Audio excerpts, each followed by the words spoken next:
السلام عليكم ورحمة الله. حديثي إليكم تحت عنوان رعاية الإسلام للتنمية الزراعية. نتعرف على ثوابها ومكانة العاملين فيها وآيات الإبداع وصور الجمال.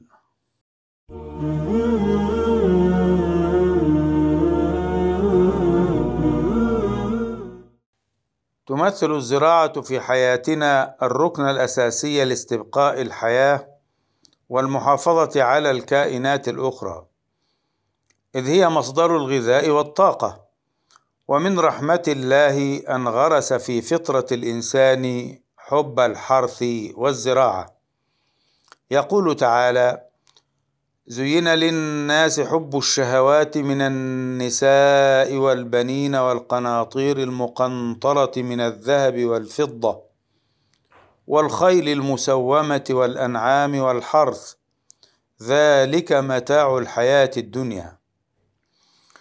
وللزراعة مكانتها في الشريعة الإسلامية، فقد جاء الأمر بها في قوله تعالى: هو الذي جعل لكم الأرض ذلولا فامشوا في مناكبها وكلوا من رزقه وإليه النشور. وفي قول النبي صلى الله عليه وسلم: من كان له أرض فليزرعها أو ليمنحها أخاه، فإن أبى فليمسك أرضه. وفي قوله صلى الله عليه وسلم: إذا قامت الساعة وفي يد أحدكم فسيلة فإن استطاع ألا تقوم حتى يغرسها فليفعل. أيها المسلم، والزراعة باب من أبواب العبادة والتقرب إلى الله تعالى. يشير إلى هذا قول النبي صلى الله عليه وسلم: ما من مسلم يغرس غرسا أو يزرع زرعا فيأكل منه إنسان أو طير أو بهيمة إلا كانت له صدقة.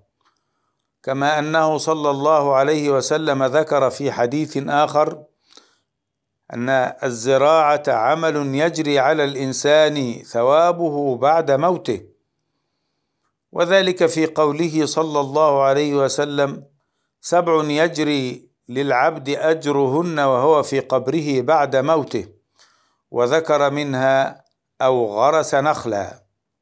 هذا وقد تحدث القرآن الكريم عن مكانة العاملين في مجال الزراعة، وقدر ما يبذلونه من مجهود في هذا العمل العظيم. يقول تعالى: ليأكلوا من ثمره وما عملته أيديهم. وتأكيدا لهذه المكانة، عرض القرآن الكريم لبعض النماذج التي مارست هذا العمل، وكان منهم آدم عليه السلام عندما أسكنه الله الجنة، ويوسف عليه السلام ودوره في التنمية الزراعية، وداود وسليمان عليهما السلام. وهذا ترغيب للإنسان في التنمية الزراعية وبيان لمكانة العاملين فيها.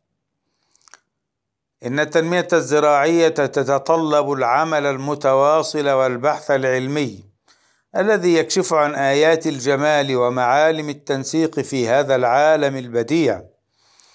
وقد لفت القرآن الكريم الأنظار والعقول وهو يتحدث عن الطاقة التي يمدنا بها عالم الزراعة في قوله تعالى: الذي جعل لكم من الشجر الأخضر نارا فإذا أنتم منه توقدون. وفي قوله تعالى وهو يتحدث عن التطوير لزيادة الإنتاج الزراعي: مثل الذين ينفقون أموالهم في سبيل الله كمثل حبة أنبتت 7 سنابل في كل سنبلة 100 حبة. وقد عرض القرآن الكريم من لوحات الجمال التي تملأ مجال الزراعة صورا متعددة تتناول اختلاف الألوان وتعدد الطعوم والروائح، وتتحدث عن التنسيق في الخلق والصنعة، وكلها تحقق للإنسان البهجة والمتاع. يقول تعالى: مختلفا أكله، ويقول سبحانه: فتصبح الأرض مخضرة، ويقول عز من قائل: والنخل باسقات لها طلع نضيد. وفي النهاية يبقى أثر التنمية الزراعية قويا في علاج كثير من الأزمات وبث روح التكافل في المجتمع. يقول تعالى: كلوا من ثمره إذا أثمر وآتوا حقه يوم حصاده. وبعد، فلله الحمد على نعمه، ولكم التحية على تعليقاتكم وأسئلتكم التي نسعد بها كثيرا.